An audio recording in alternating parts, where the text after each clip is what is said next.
Hello मेरे प्यारे बच्चों, क्या हाल चाल। बढ़िया साहब। तो आज के इस वीडियो में हम हिंदी के दो मोस्ट इंपोर्टेंट टॉपिक को लेकर के आए हैं जो आपको बोर्ड एग्जाम में 20 नंबर दिलाएंगे। हम बात कर रहे हैं बच्चों गद्यांश और पद्यांश की।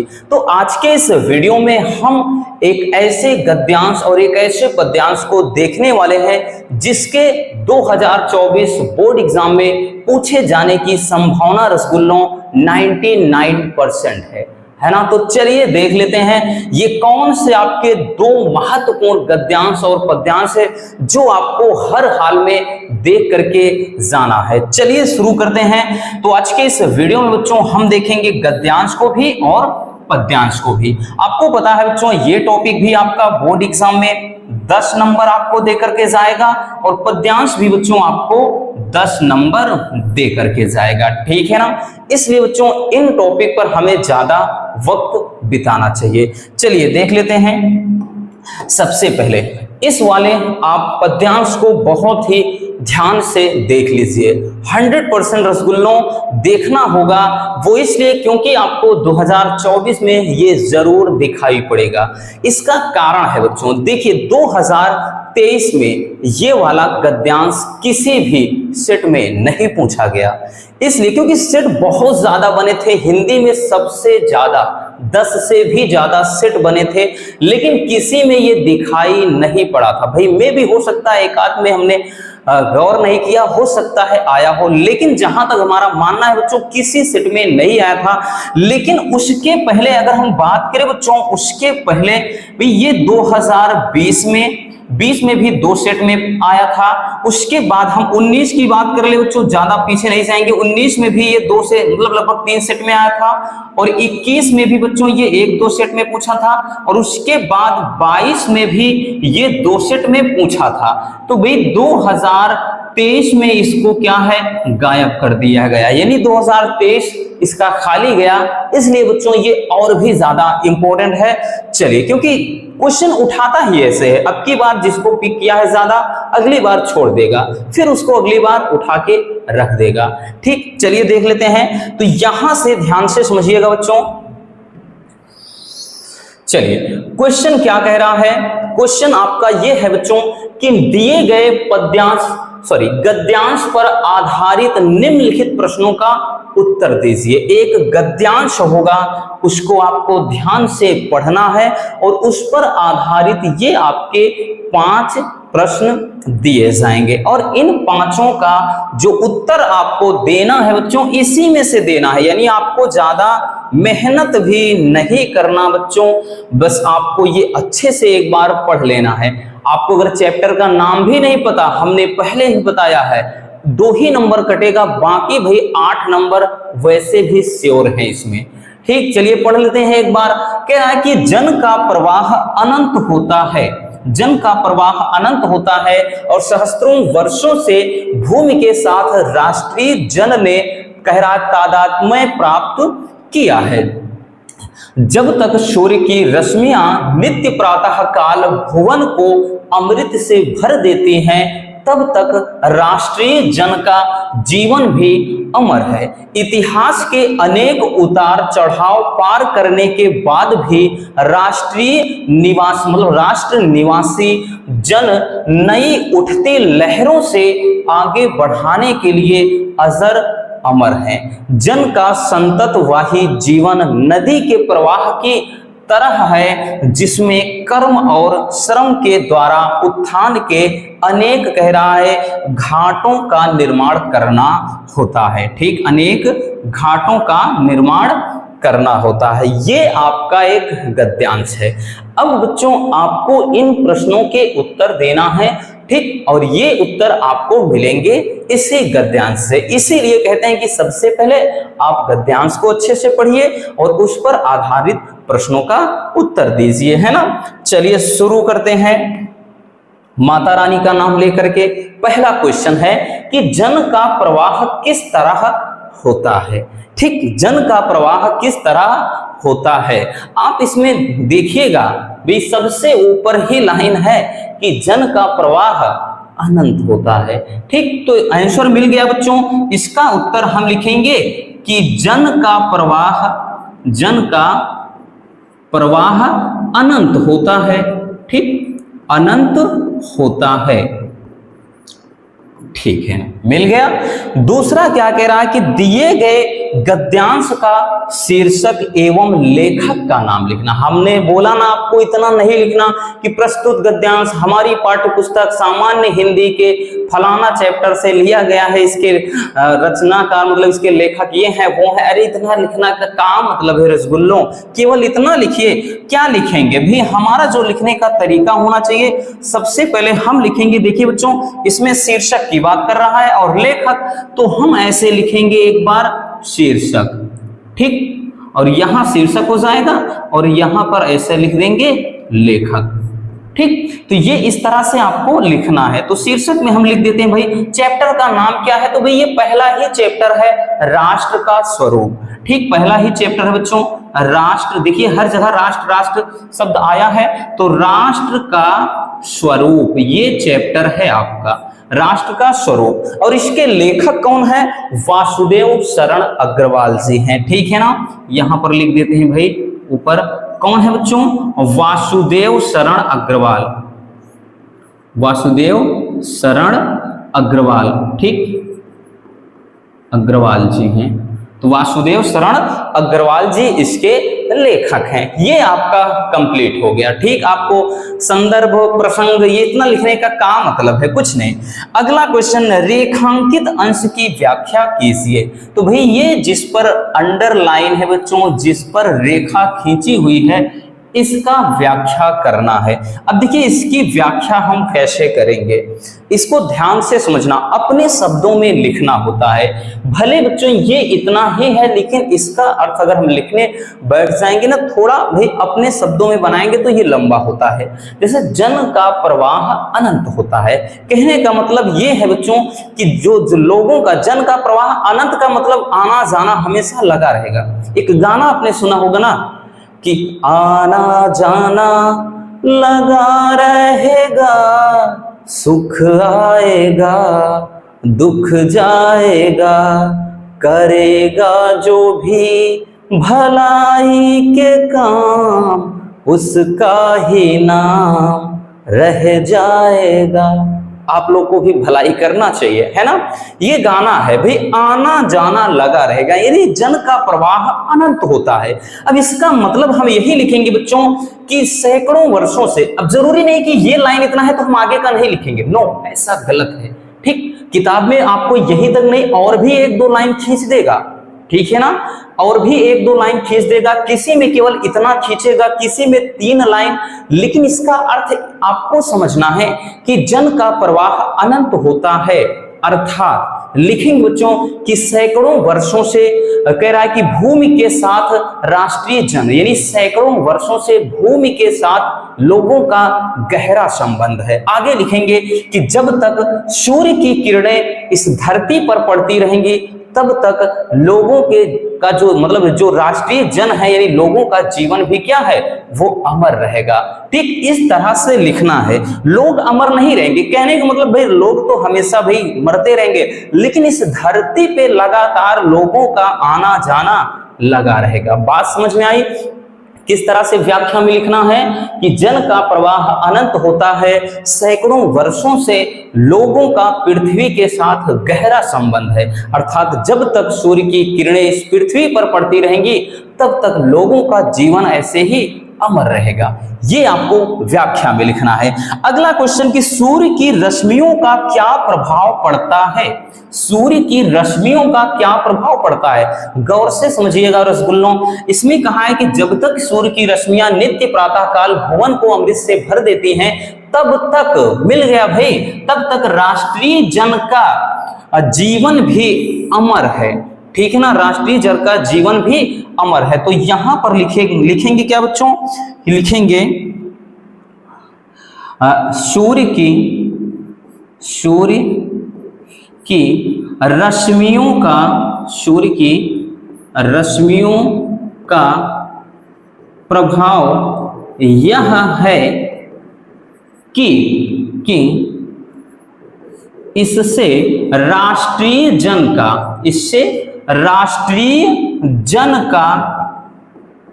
जन का क्या है बच्चों? हाँ, जीवन अमर है, जीवन अमर है। ये हो जाएगा बच्चों कि सूर्य की रश्मियों का क्या प्रभाव पड़ता है? तो सूर्य की रश्मियों का प्रभाव यह है कि इससे राष्ट्रीय जन का जीवन अमर है। ठीक, इतना लिखना है बच्चों। अगला है, कह रहा है घाटों का निर्माण का आशय क्या है? ठीक, ये जो शब्द दिया है इसमें बच्चों की घाटों के निर्माण का आशय क्या है, तो इसमें आगे ही लिख दिया है बच्चों कि कर्म और श्रम के द्वारा उत्थान के लिए अनेक घाटों का निर्माण करना होता है। मतलब समझ में आ गया? इसका अर्थ रसगुल्लों हमें ये लिखना है, अरे भाई हमने क्या इसको गायब कर दिया, जन का इस क्या था? प्रवाह। ठीक, जन का प्रवाह अनंत होता है। अब देखिए बच्चों, इसका अर्थ ये है, इसको अच्छे से समझिएगा। इसका अर्थ ये है बच्चों कि व्यक्ति अपने कर्म और श्रम के द्वारा ही पद चिन्ह छोड़ जाता है। हमने कहा एक बात, अभी जो गाना बताया उसमें क्या था कि करेगा जो भी भलाई के काम उसका ही नाम रह जाएगा।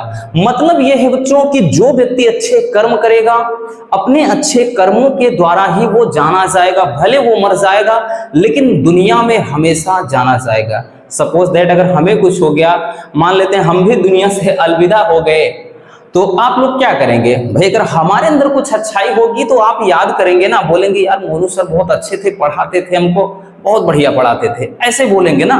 तो ये चीज होता है बच्चों। तो यहां पर हम इसमें अर्थ ये लिखेंगे रसगुल्लों कि व्यक्ति, ध्यान से समझना, इसको थोड़ा इसका कलर चेंज कर देते हैं, एक मिनट। हाँ, लिखेंगे बच्चों इसमें कि व्यक्ति अपने कर्मों व श्रम के द्वारा पद चिन्ह छोड़ जाता है, पद चिन्ह छोड़ जाता है। ठीक, अपने कर्मों के द्वारा क्या करता है? पद चिन्ह छोड़ जाता है। ये चीज है कि अपने कर्मों के द्वारा, अपने श्रम के द्वारा ही वो क्या करेगा? पद चिन्ह छोड़ जाएगा। तो इस तरह से हम बहुत ही सिंपल तरीके से बच्चों कोई भी गद्यांश हो बहुत ही इजीली उसका निपटारा कर सकते हैं। और वैसे करना तो पड़ेगा जनाब, क्योंकि बच्चों बात है कितने नंबर की? तो भाई ये टॉपिक आपका 10 नंबर में पूछा जाएगा। यानी जो प्रत्येक क्वेश्चन है ये 5 मतलब 2-2 नंबर के हैं, 5 क्वेश्चन पूछे जाएंगे तो आपको 10 नंबर मिल जाएगा, है ना। चलिए अब देख लेते हैं हम एक इंपॉर्टेंट आपके पद्यांश को। तो ये गद्यांश हो गया बच्चों। अब देख लेते हैं पद्यांश।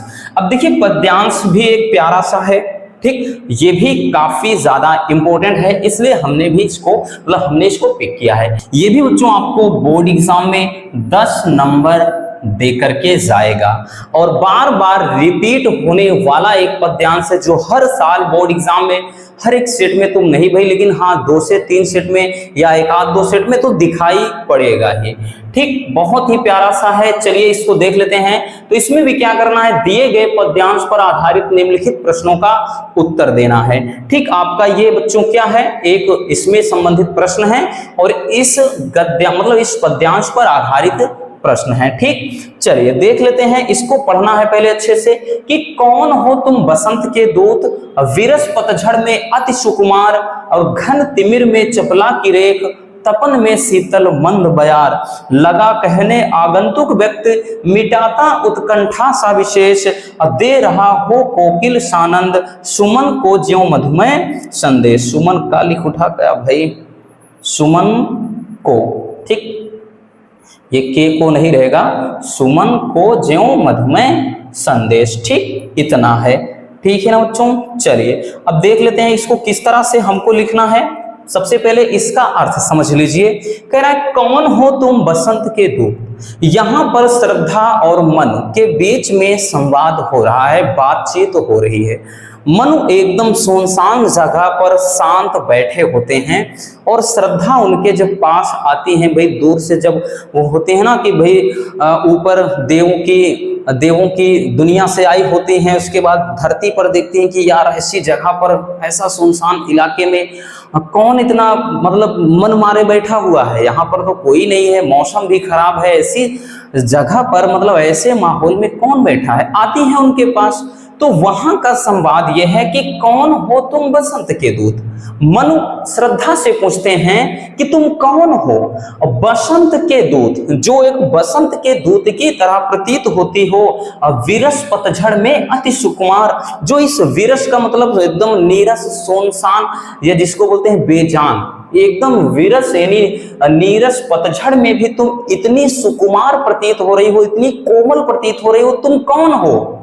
और घन तिमिर में चपला की रेख, जो इस घनघोर अंधेरे में चपला की रेख मतलब बिजली की किरणों यानी चंचल किरणों की तरह लग रही हो, तुम कौन हो। और तपन में शीतल मंद बयार, और इस तपन में ठंडी वायु की तरह प्रतीत हो रही हो, तुम कौन हो। ठीक, आगे कह रहा कि लगा कहने आगंतुक व्यक्ति, लगा कहने आगंतुक व्यक्ति, यहां पर आगंतुक का मतलब आया हुआ व्यक्ति कौन है, श्रद्धा है। तो लगा कहने आगंतुक व्यक्ति, अब इस पर क्या है, श्रद्धा कुछ बातें कहने लगती हैं, वो कुछ कहती हैं और मिटाता उत्कंठा सा विशेष, यानी अपनी उत्सुकता को, आतुरता को मिटाते हुए कहती हैं, और दे रहा हो कोकिल सानंद सुमन को ज्यों मधुमय संदेश। यानी जब वो बोलती हैं, जब वो कुछ कहती हैं, तो उनकी बातें ऐसी लगती हैं कि दे रहा हो कोकिल, कोकिल का मतलब कोयल हो, सानंद का मतलब आनंद के साथ, यानी ऐसा प्रतीत है, हो रहा होता है कि जैसे कोमल मतलब वो कोयल जो होता है अत्यंत मतलब अच्छे तरीके से हम कह लें कि आनंद से परिपूर्ण, सुमन यानी पुष्प को ज्यों मधुमय संदेश यानी एक संदेश दे रहा हो। ऐसे नहीं समझ में आया। इसका कहने का मतलब यह है बच्चों कि जब श्रद्धा बोलती हैं तो ऐसा प्रतीत होता है जैसे कोयल फूलों को बसंत ऋतु के आने का संदेश दे रहे हो, है ना। ये जैसे कोयल वगैरह, जैसे क्या उसको बोलते हैं, जो महुआ वगैरह में लग जाते हैं उस समय, जब सुबह शाम कोयल बोलते हैं, जिस समय आम में वो लगते हैं ना, जिसको हमारे यहाँ टिकोरा बोलते हैं, है ना, जो आम में लग जाते हैं, छोटे छोटे आम होते हैं, तो उस समय कोयल वगैरह बहुत बोलने लगते हैं, महुआ जब चूता रहता है, ठीक। तो उसी समय का यहाँ पे जिक्र किया गया है कि जब श्रद्धा बोलती हैं तो उनकी बातें ऐसे लगती हैं जैसे क्या है, कोयल फूलों को बसंत ऋतु के आने का संदेश दे रहे हों। तो ये रहा बच्चों हमारा क्या है, पूरा का पूरा पद्यांश। अब चलिए चलते हैं इसके क्वेश्चन पर। अब इसमें क्या प्रश्न है वो अपने को देखना है। चलिए ध्यान से देखिएगा बच्चों। पहला प्रश्न है कि पाठ का शीर्षक एवं कवि का नाम लिखिए। ठीक, शुरुआत करते हैं बच्चों, चलिए देख लेते हैं। तो सबसे पहले हम लिखेंगे, हमने कहा ना ये नहीं लिखना कि प्रस्तुत पद्यांश हमारी पाठ्य पुस्तक सामान्य हिंदी के ये वो, अरे छोड़ो ना, इससे पर नहीं इतना टाइम वेस्ट करना रसगुल्लों। डायरेक्टली हम लिखेंगे शीर्षक का नाम। तो हम लिखेंगे भैया शीर्षक का नाम ऐसे, शीर्षक, ठीक है ना। अरे क्या मात्रा लगा दिया भाई, पूरा ही काटना पड़ेगा। ठीक, पहले हम लिखेंगे बच्चों शीर्षक का नाम, शीर्षक का नाम लिखना है और उसके बाद हम लिखेंगे कवि का नाम। ठीक, बस इतना करके बगल हो जाइए, हो गया अपना काम भाई। हमें कौन सा 10 नंबर एक ही प्रश्न का मिल जाएगा। तो शीर्षक क्या है भाई, पाठ का नाम है श्रद्धा मनु। क्या है रसगुल्लों, श्रद्धा मनु है। ठीक, और कवि कौन है इसके भाई, जयशंकर प्रसाद जी हैं। कौन है, जयशंकर प्रसाद। ठीक, जयशंकर प्रसाद जी हैं। तो पहला हो गया, पहला क्वेश्चन हमने निपटा दिया। अब आते हैं बच्चों दूसरे वाले पर। दूसरा क्या कह रहा है, ध्यान से देखना। देखिए दूसरा कह रहा है कि आगंतुक व्यक्ति से किसकी ओर संकेत किया गया। अभी हमने कहा ना आगंतुक व्यक्ति, लगा कहने आगंतुक व्यक्ति, तो आगंतुक का मतलब आया हुआ व्यक्ति कौन था, श्रद्धा थी। ठीक, तो यहां पर लिखेंगे आगंतुक व्यक्ति से, आगंतुक व्यक्ति से व्यक्ति से तात्पर्य श्रद्धा से है, ठीक, श्रद्धा से है। तो आगंतुक व्यक्ति से तात्पर्य किससे है बच्चों? श्रद्धा से है, ठीक है ना, समझ में आ गया। तो आगंतुक व्यक्ति कौन है? श्रद्धा है। अब तीसरा क्वेश्चन क्या कह रहा है, चलिए देख लेते हैं। तीसरा कह रहा है कि चपला और उत्कंठा से के अर्थ लिखिए। मतलब चपला का अर्थ क्या है और उत्कंठा का अर्थ क्या है, ठीक, चलिए समझ लेते हैं। चपला है और दूसरा क्या है बच्चों? उत्कंठा है, उत्कंठा। तो चपला का मतलब क्या होता है, ध्यान से समझना। चपला का मतलब अभी हमने बताया ना, बिजली, ठीक। चपला देखिए, चपला, चंचला, दामिनी, बिजली, तड़ागा, ये सभी के सभी क्या है? बिजली के पर्यायवाची हैं। तो चपला का मतलब बिजली। उत्कंठा का मतलब होता है उत्सुकता, ठीक, उत्सुकता, या जिसको बोलते हैं बच्चों व्याकुलता, व्याकुलता, ठीक, उत्सुकता या आतुरता, इसे को कुछ भी कह लें, आतुरता भी कहते हैं। तो ये रहा उत्कंठा। अगला क्वेश्चन देखते हैं, क्वेश्चन नंबर 4। जो चौथा प्रश्न है, कह रहा है कि रेखांकित अंश की व्याख्या कीजिएगा। तो रेखांकित अंश की व्याख्या करना है भैया। तो रेखांकित अंश मतलब जो है ये देख लीजिए, कह रहा घन तिमिर में चपला की रेख, और कह रहा कि तपन में शीतल मंद बयार। इसका अर्थ ये है कि घन तिमिर में चपला की रेख, मतलब यहां पर मन कहते हैं श्रद्धा से कि तुम देखो घन तिमिर में चपला की रेख, तुम कौन हो जो इस घन अब ये यहाँ पर क्या है, घनघोर अंधेरे से मतलब ये है कि तुम कौन हो जो हमारे इस नीरस या इस बेजान जिंदगी में एक बिजली की तरह प्रतीत हो रही हो। फिर आगे कहते हैं तपन में शीतल मंद बयार, और इस तपन का मतलब हमारी इस पीड़ा, इस वेदना में क्या है, एक ठंडी वायु की तरह प्रतीत हो रही हो। तुम कौन हो? अर्थ समझ में आ गया। अर्थ इतना लिखना है बच्चों कि तुम कौन हो जो इस हमारे मतलब सुनसान या नीरस जिंदगी में या अंधकार से भरे इस जीवन में एक बिजली की किरण की तरह प्रतीत हो रही हो, और इस वेदना में या पीड़ा में एक ठंडी वायु की तरह प्रतीत हो रही हो। तुम कौन हो? इतना अर्थ लिखना है और कुछ भी नहीं लिखना रसगुल्लों, ठीक। चलिए इतना समझ में आ गया। अब अगला क्या है, ठीक, इस वाले का तो व्याख्या हो गया बच्चों, हमने व्याख्या बता दिया। इसमें अगला है, ठीक, जो पांचवा है, कह रहा है कि पद्यांश में किस पात्र की उत्कंठा मिटाने की बात की गई है, ठीक है ना, बात कही गई है, ठीक है ना, मतलब इसमें किस व्यक्ति के बारे में कहा गया, यानी किस व्यक्ति की उत्कंठा मिटाई जा रही है। तो इसमें उत्कंठा भाई किसकी मिटाई जा रही है? मनु की, ठीक, क्योंकि मनु के ही अंदर एक पीड़ा है, एक दुख है, दर्द है, तन्हाई है, गम है, कुछ भी कह लें। तो यहां पर क्या है बच्चों, मनु की उत्कंठा मिटाने की बात की जा रही है। तो हम लिखेंगे कि पद्यांश में, यानी यहां पे लिखेंगे कि मनु की उत्कंठा मिटाने की बात कही जा रही है, ठीक, यानी मन की उत्कंठा मिटाने की बात कही जा रही है। देखिए बच्चों, पद्यांश कोई भी हो ये मैटर नहीं करता, मैटर तो बस इतना करता है रसगुल्लों कि आपको एक बार अच्छे से, एक बार दो बार, जब तक थोड़ा अर्थ ना समझ पाए, आप गद्यांश हो या पद्यांश हो बढ़िया से पढ़ लीजिए। फिर उसके बाद करना क्या है बच्चों, आपको उस पर आधारित ये जो भी प्रश्न है इनका उत्तर बहुत ही सावधानी पूर्वक, बहुत ही ध्यान से देना है, क्योंकि बच्चों यहां पर बात 10 नंबर की है, और 10 नंबर आपके मतलब मार्क को इंक्रीज करने में बहुत ही ज्यादा हेल्प करते हैं। क्योंकि बच्चों सभी के क्वेश्चन, मतलब इनके 2 नंबर मिल गए आपको, इनके भी 2 नंबर मिल गए, इनके भी 2 नंबर, इनके भी 2 नंबर, और इनके भी 2 नंबर। मान लेते हैं आपको कि भाई शीर्षक का नाम नहीं पता, कवि का नाम नहीं पता, तो बहुत करेंगे बच्चों आपके 2 नंबर कटेंगे ना, बाकी तो 8 नंबर एकदम श्योर है रसगुल्लों। उसमें आपके भाई ये 8 नंबर कोई आपसे छीन नहीं सकता है, क्योंकि बच्चों उसमें जो भी होते हैं आपको दिए गए गद्यांश या पद्यांश में से छांट के ही लिखना होता है, इसलिए ये आसान होता है। तो बस आज के इस वीडियो में इतना ही। उम्मीद है कि इससे आपको काफी हेल्प मिली होगी।